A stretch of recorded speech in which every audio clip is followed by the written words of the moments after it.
ओम शांति। 31 दिसंबर 2022। मीठे प्यारे बाबा के आज के मधुर महावाक्य। आज की मुरली के कुछ विशेष पॉइंट्स। आज बाबा हमें ज्ञान का महत्व समझाते हुए कहते कि हम बच्चों को कभी भी पढ़ाई मिस नहीं करनी है। बाबा मुरली में रोज हमें नए नए गुह्य पॉइंट्स सुनाते हैं, जिन्हें धारण कर हम स्वर्ग की ऊंची बादशाही पा सकते हैं। इसलिए हम बच्चों को ज्ञान स्नान रोज करना है। इस पुराने शरीर का श्रृंगार नहीं करना है। वन वहा में रहे। अब हम बच्चों को नए घर में चलने की तैयारी करनी है। बाबा समझाते कि महानता की निशानी है निर्माणता। जो आत्मा जितनी महान होगी उतनी निर्माण होगी, क्योंकि सदा भरपूर है और ऐसी आत्मा को सर्व का मान भी प्राप्त होगा।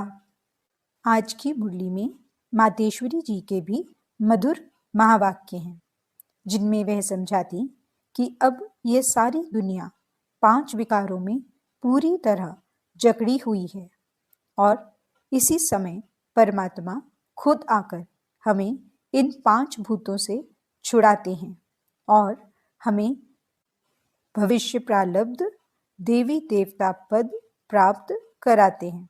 जो बच्चे परमात्मा के साथ योग रखते हैं उनको वे साथ ले जाते हैं। बाकी जो बच जाते हैं वे धर्मराज की सजाएं खाकर बाद में मुक्त होते हैं।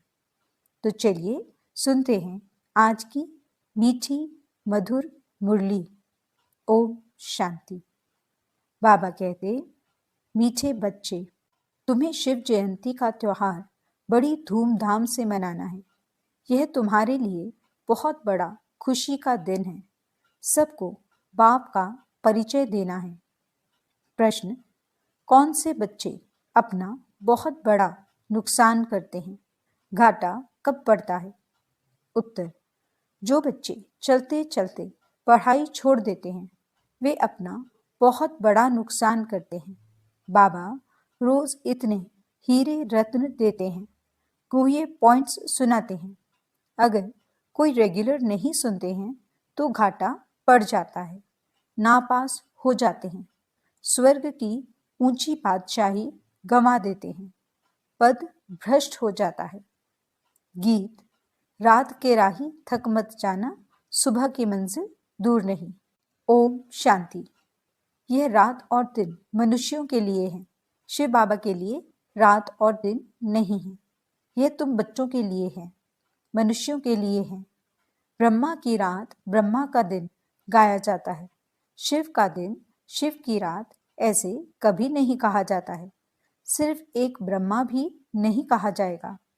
एक की रात नहीं होती है, गाया जाता है ब्राह्मणों की रात। तुम जानते हो अभी है भक्ति मार्ग का अंत, साथ साथ घोर अंधियारे का भी अंत है। बाप कहते हैं, मैं आता ही तब हूं जबकि ब्रह्मा की रात होती है। तुम अभी सवेरे के लिए चलने लग पड़े हो। जब तुम ब्रह्मा की संतान आकर बनते हो तब तुमको ब्राह्मण कहा जाता है। ब्राह्मणों की रात पूरी हो फिर देवताओं का दिन शुरू होता है। ब्राह्मण जाकर देवता बनेंगे। इस यज्ञ से बहुत बड़ी बदली होती है। पुरानी दुनिया बदलकर नई होती है। कलयुग है पुराना युग, सतयुग है नया युग, फिर त्रेता 25% पुराना, द्वापर 50% पुराना। युग का नाम ही बदल जाता है। कलयुग को सब पुरानी दुनिया कहेंगे। ईश्वर कहा जाता है बाप को, जो ईश्वरीय राज्य स्थापन करते हैं। बाप कहते हैं, मैं कल्प कल्प संगम युग में आता हूँ। टाइम तो लगता है ना, यूं तो है 1 सेकंड की बात, परंतु विकर्म विनाश होने में समय लगता है, क्योंकि आधा कल्प के पाप सिर पर हैं। बाप स्वर्ग रचता है तो तुम बच्चे भी स्वर्ग के मालिक तो बनेंगे, परंतु सिर पर जो पापों का बोझा है उनको उतारने में टाइम लगता है, योग लगाना पड़ता है। अपने को आत्मा जरूर समझना है। आगे जब बाबा कहते थे तो जिस्मानी पाप याद आता था। अभी बाबा कहने से बुद्धि ऊपर चली जाती है। दुनिया में और किसकी बुद्धि में यह नहीं होगा कि हम आत्मा रूहानी बाप की संतान हैं। हमारा बाप, टीचर, गुरु तीनों ही रूहानी हैं। याद भी उनको करते हैं। यह है पुराना शरीर, इनको क्या श्रृंगार करना है। परंतु अंदर में समझते हैं अभी हम वनवाह में हैं, ससुर घर नई दुनिया में जाने वाले हैं। पिछाड़ी में कुछ भी नहीं रहता है, फिर हम जाकर विश्व के मालिक बनते हैं। इस समय सारी दुनिया जैसे वनवाह में है, इसमें रखा ही क्या है, कुछ भी नहीं। जब ससुर घर था तो हीरे जवाहरों के महल थे, माल ठाल थे। अभी फिर पियर घर से ससुर घर जाना है। अभी तुम किसके पास आए हो? कहेंगे बाप दादा के पास। बाप ने दादा में प्रवेश किया है। दादा तो है ही यहाँ का रहवासी, तो बाप दादा दोनों कंबाइंड हैं। परमपिता परमात्मा पतित पावन है। उनकी आत्मा अगर श्री कृष्ण में होती, वे ज्ञान सुनाती, तो श्री कृष्ण को भी बाप दादा कहा जाता। परंतु श्री कृष्ण को बाप दादा कहना शोभता ही नहीं। ब्रह्मा ही प्रजापिता गाया हुआ है। बाप ने समझाया है, यह 5000 वर्ष का चक्र है। तुम बच्चे प्रदर्शनी जब दिखाते हो तो उनमें यह भी लिखो कि आज से 5000 वर्ष पहले भी हमने ये प्रदर्शनी दिखाई थी और समझाया था कि बेहद बाप से स्वर्ग का वर्षा कैसे लिया जाता है। आज से 5000 वर्ष पहले मुआफिक फिर से हम त्रिमूर्ति शिव जयंती मनाते हैं। ये अक्षर जरूर डालना पड़े। ये बाबा डायरेक्शन दे रहे हैं, उस पर चलना है। शिव जयंती की तैयारी करनी है। नई नई बात देख मनुष्य वंडर खाएंगे। अच्छा भबका करना चाहिए। हम त्रिमूर्ति शिव की जयंती मनाते हैं, छुट्टी करते हैं। शिव जयंती की छुट्टी ऑफिशियल है। कोई करते हैं, कोई नहीं करते हैं। तुम्हारा यह बहुत बड़ा दिन है। जैसे क्रिश्चियन लोग क्रिसमस मनाते हैं, बहुत खुशी मनाते हैं। अब तुमको यह खुशी मनानी चाहिए। सबको बताना है कि हम बेहद के बाप से वर्षा ले रहे हैं। जो जानते हैं वही खुशी मनाएंगे। सेंटर्स में आपस में मिलेंगे। यहाँ तो सब आ ना सके। हम मनाते हैं जन्मदिन। शिव बाबा का मृत्यु तो हो न सके। जैसे शिव बाबा आया है वैसे चले जाएंगे। ज्ञान पूरा हो गया, लड़ाई शुरू हो गई। बस इनको अपना शरीर तो है नहीं। तुम बच्चों को अपने को आत्मा समझ पूरा देही अभिमानी बनना है। इसमें मेहनत लगती है। सतयुग में तो आत्म अभिमानी है, वहां अकाल मृत्यु नहीं होगा। यहाँ बैठे बैठे काल आ जाता है, हार्ट फेल हो जाता है। कहेंगे ईश्वर की भावी, परंतु ईश्वर की भावी नहीं है। तुम कहेंगे ड्रामा की भावी। ड्रामा में इनका पार्ट ऐसा था। अभी तो है ही आयरन एज, नई दुनिया गोल्डन एज थी। सतयुग के महल कितने हीरों से सजाए हुए होंगे। अकीचार धन होगा, परंतु उनका पूरा वृत्तांत नहीं है। कुछ अर्थक्वेक आदि होती है तो टूट फूट पड़ती, नीचे चली जाती है। तो इन बातों का बुद्धि से काम लेना है। यह खाना बुद्धि के लिए है। तुम्हारी बुद्धि ऊपर चली गई है। रचता को जानने से रचना को भी जानते हैं। सारी सृष्टि का राज बुद्धि में है। ड्रामा में ऊंचते ऊंचा है भगवान, फिर ब्रह्मा, विष्णु, शंकर।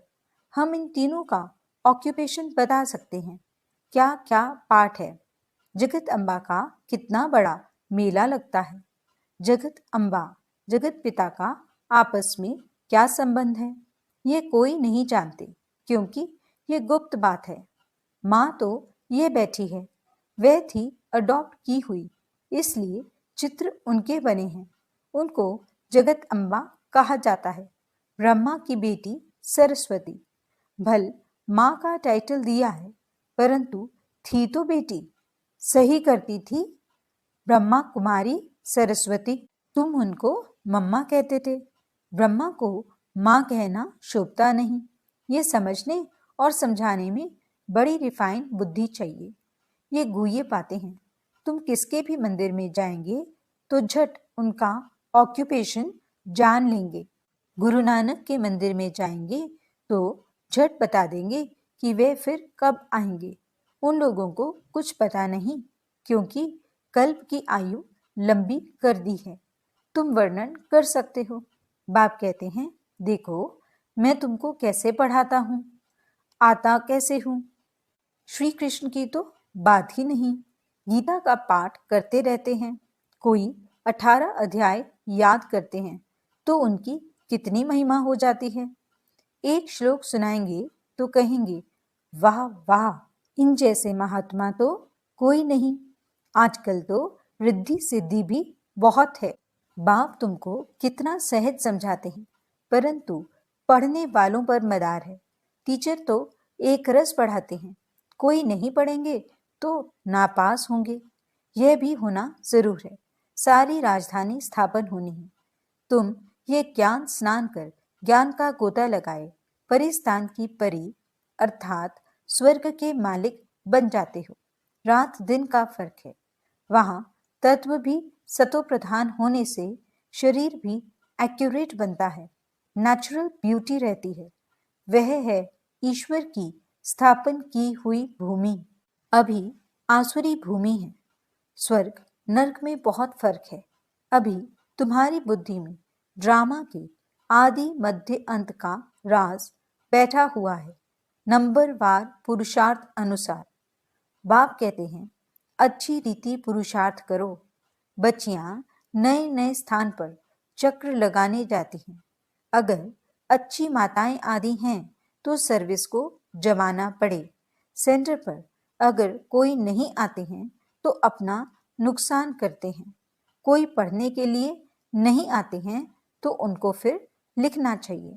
तुम पढ़ते नहीं हो, इससे तुमको बहुत घाटा पड़ जाएगा। रोज रोज बहुत गुये पॉइंट्स निकलती हैं। यह हैं हीरे रत्न। तुम पढ़ेंगे नहीं तो नापास हो जाएंगे। इतनी ऊंची स्वर्ग की बादशाही गंवा देंगे। मुरली तो रोज सुननी चाहिए। ऐसे बाप को छोड़ दिया तो याद रखना नापास हो जाएंगे। फिर बहुत रोएंगे, खून के आंसू बहाएंगे। पढ़ाई तो कभी नहीं छोड़नी चाहिए। बाबा रजिस्टर देखते हैं, कितने रेगुलर आते हैं। न आने वालों को फिर सावधान करना चाहिए। श्रीमत कहती है, पढ़ेंगे नहीं तो पद भ्रष्ट हो जाएंगे, बहुत घाटा पड़ जाएगा। ऐसे लिखा पढ़ी करो, तब तुम स्कूल को अच्छी तरह उठा सकेंगे। ऐसे नहीं, कोई नहीं आया तो छोड़ दिया। टीचर को ओना रहता है कि हमारे स्टूडेंट जास्ती नहीं पास होंगे तो इज्जत जाएगी।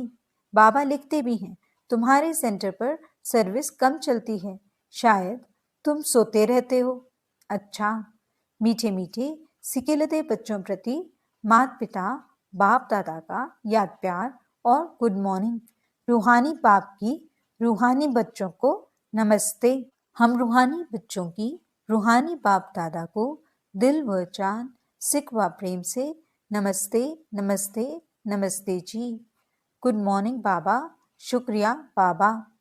धारणा के लिए मुख्य सार। पहला पॉइंट, इस पुराने शरीर का श्रृंगार नहीं करना है। वन वाह में रह नए घर में चलने की तैयारी करनी है।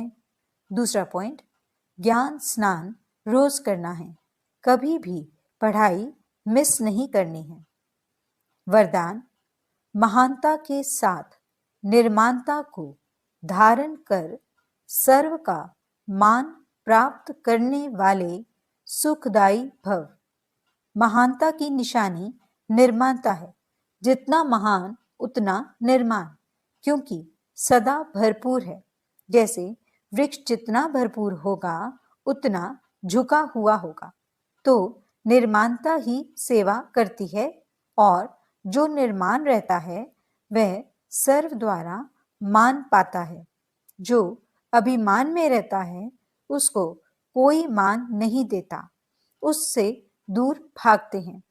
जो निर्माण हैं वे सुखदायी होंगे, उनसे सभी सुख की अनुभूति करेंगे, सभी उनके समीप आना चाहेंगे। स्लोगन: उदासी को तलाक देने के लिए खुशियों का खजाना सदा साथ रखो।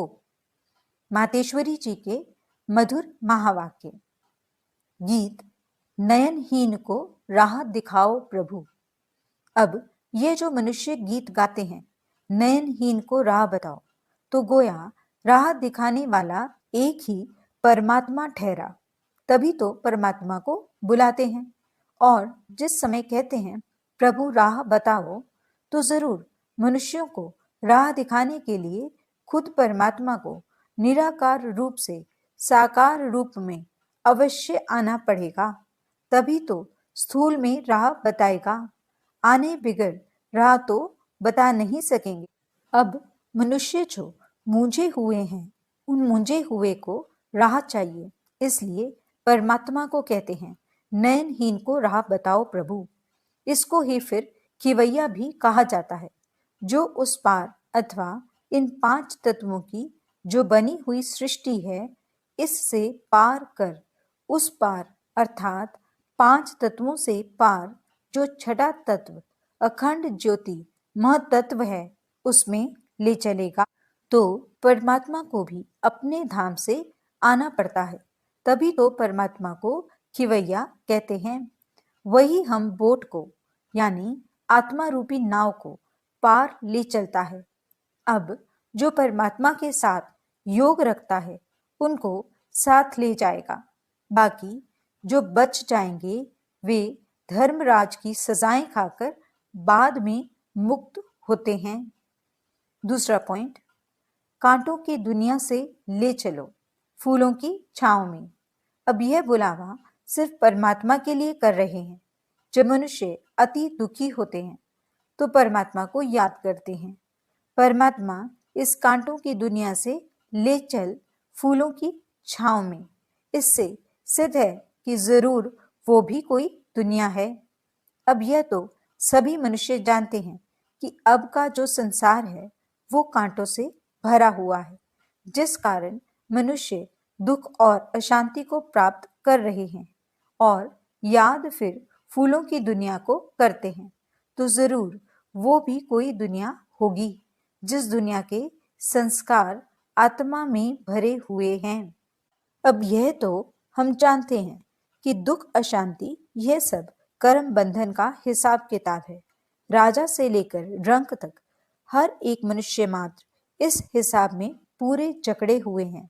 इसलिए परमात्मा तो खुद कहता है अब का संसार कलयुग है, तो वो सारा कर्म बंधन का बना हुआ है, और आगे का संसार सतयुग था, जिसको फूलों की दुनिया कहते हैं। अब वो है कर्म बंधन से रहित जीवन मुक्त देवी देवताओं का राज्य, जो अब नहीं है। अब ये जो हम जीवन मुक्त कहते हैं, तो इसका मतलब यह नहीं कि हम कोई देह से मुक्त थे।